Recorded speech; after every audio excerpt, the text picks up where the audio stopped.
Who here knows about Instagram? I swear. I go on it and... Not Instagram. Gosh dang it. I screwed up another joke. Because in either game, life or football, the margin for error is so small. I mean, one half a step too late or too early, and you don't quite make it. One half second too slow, too fast, you don't quite catch it. The inches we need are everywhere around us. Hell yeah. They're in every break of the game, every minute, every second. Leg out.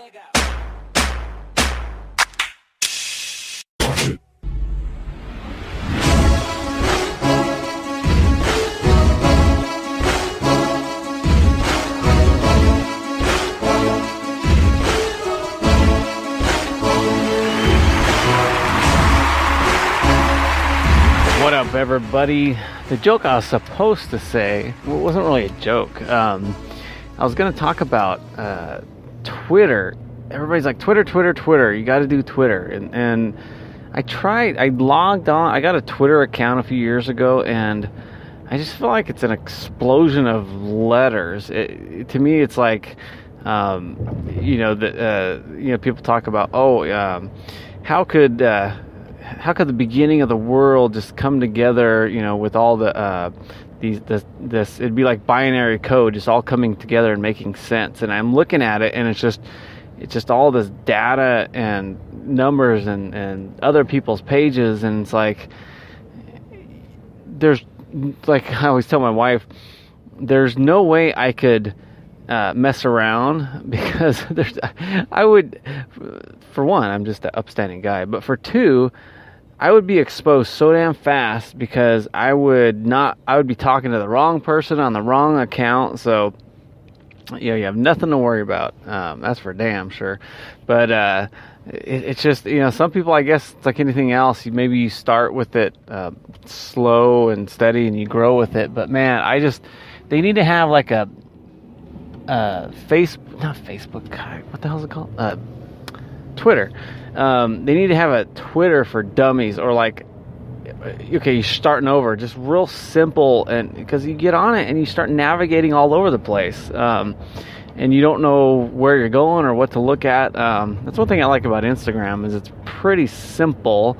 The only problem is, all these losers try to get a hold of you. So in any event, Instagram's nice, but you have the, somebody called me. I had to push pause real quick. It was Lisa from the credit card company. She wanted to leave a nice long recording, and I was supposed to listen to her. So you got Instagram, but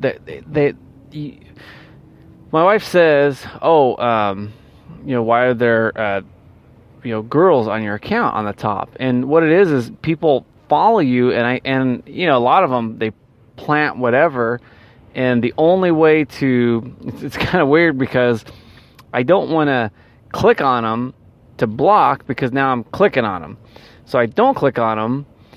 And it's just, look, I'm not saying I'm a Puritan or anything like that, but I don't have that problem with looking at that kind of stuff, because I never started. Like, I just said, you know what, I'm going to be on the straight and narrow with that as far as all that stuff goes. I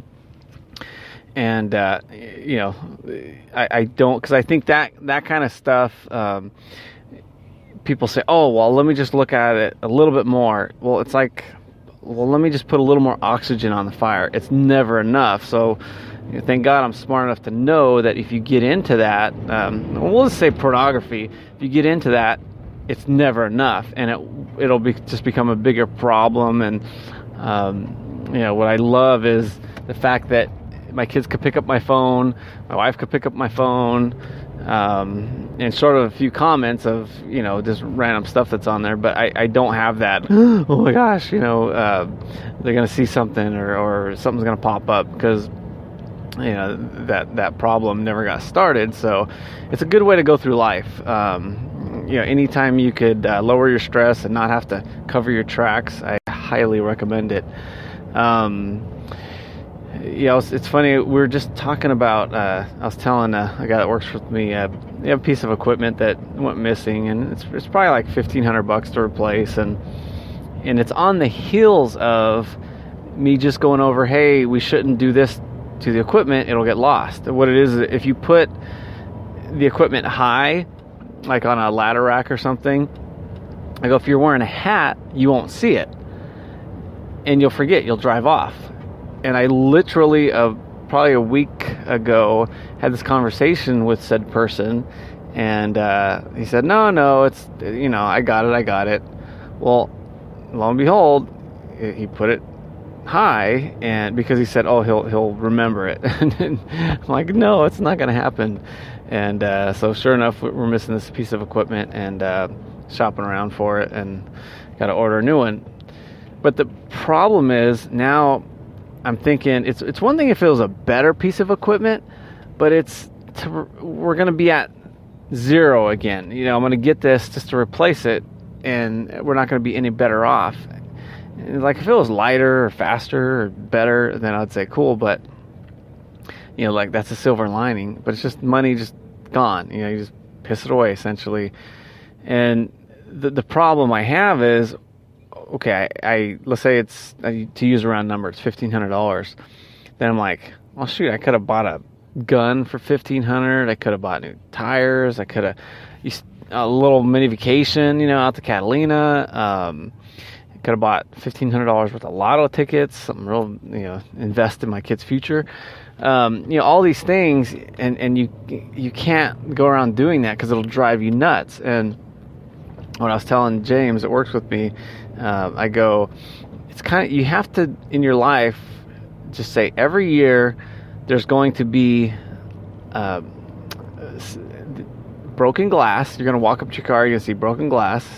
Especially if you're at, where I go in the certain part of Fullerton, and the homeless is just growing like wildfire, and it's just shocking, more broken glass.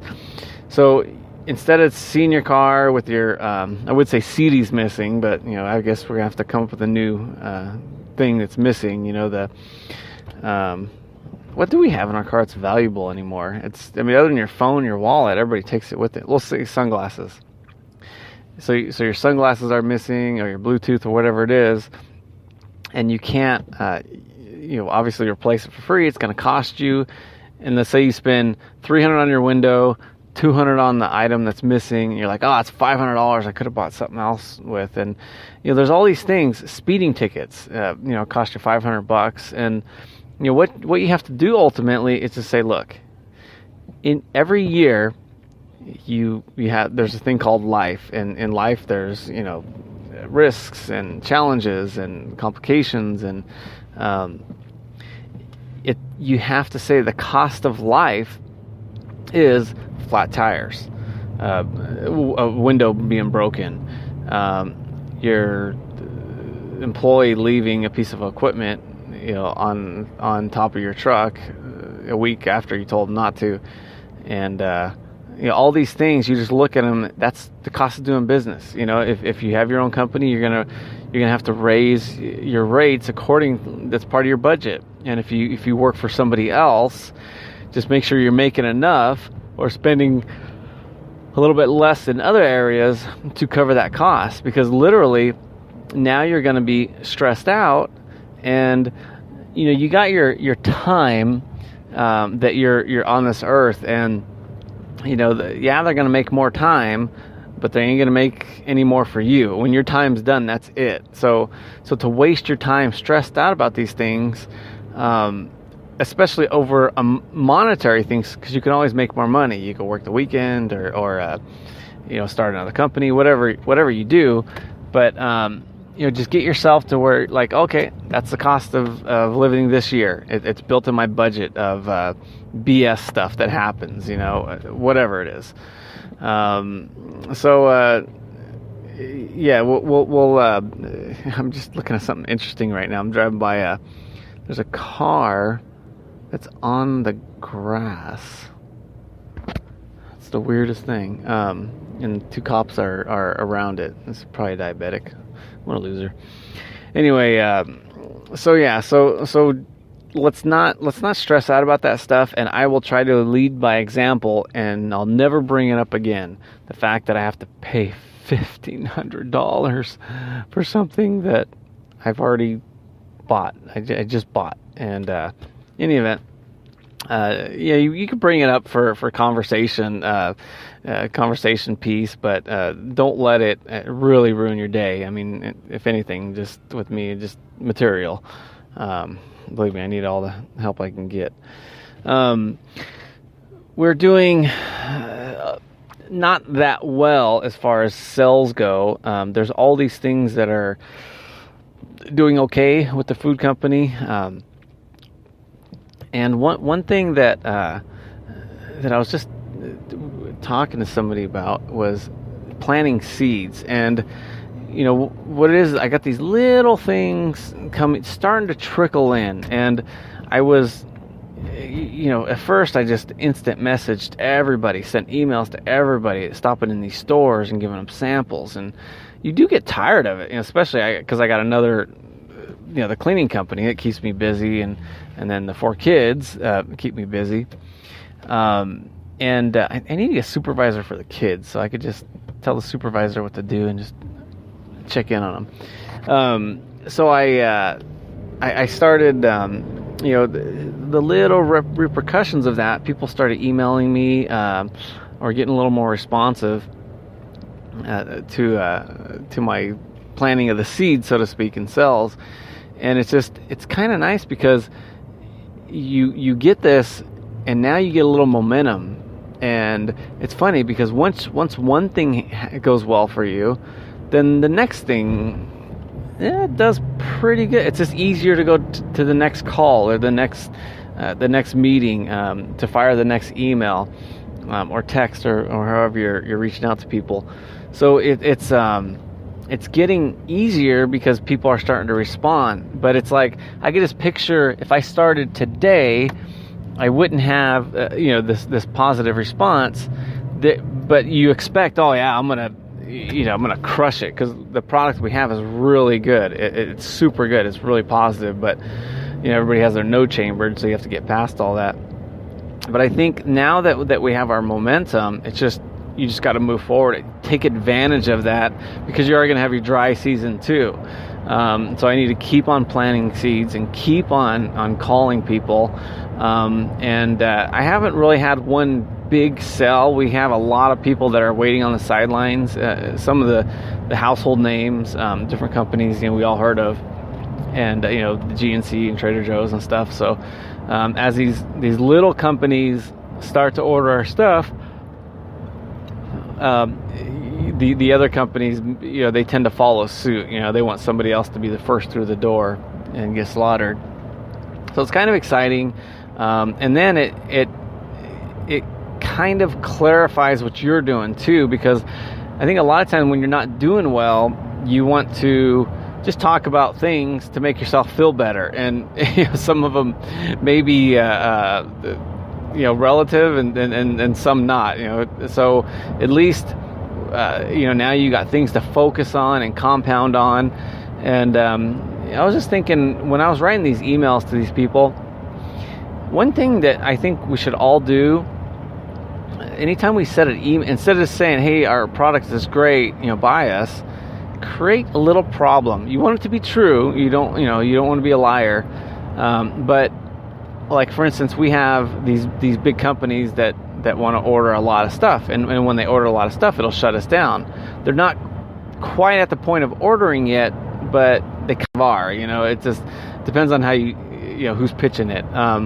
So what I mentioned with the stores that I'm hitting is, look, I want my people, the people that I'm selling to not get put in the back seat because of our larger orders. And you word it in a way so it's not offensive, but that creates a little bit of urgency. And people say, oh, well, people are going to know that's a sell, that's a push. And well, the thing of it is if they're not going to respond, then we're going to respond anyway. If you just said, hey, I hope you order from me, But a lot of people, they need that little bit of a push, if they're on the fence about it. So especially if they want the product, it's like if you want a Porsche, you're going to buy the Porsche because you want it. But